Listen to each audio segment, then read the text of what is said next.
నెల్లూరు జిల్లా గూడూరు నియోజకవర్గంలో దిత్వా తుఫాను ప్రభావంతో రాత్రి నుంచి ఉరుములు మెరుపులతో కూడిన భారీ వర్షం కురియడంతో అన్ని గ్రామాల్లో చెరువులు, వాగులు, వంకలు పొంగి పొర్లుతున్నాయి.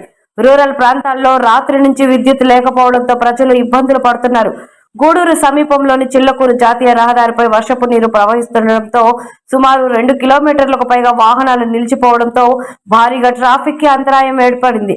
గూడూరు సమీపంలోని వేములపాలెం చష్టపై ఉధృతంగా ప్రవహిస్తున్న వరద నీరు ప్రవహిస్తుండటంతో గూడూరు, విందూరు మధ్య వాహన రాకపోకలను నిలిపివేశారు. కొన్ని గ్రామాల్లో ఇళ్లలోకి నీరు చేరడంతో ప్రజలు ఇబ్బందులు పడుతున్నారు.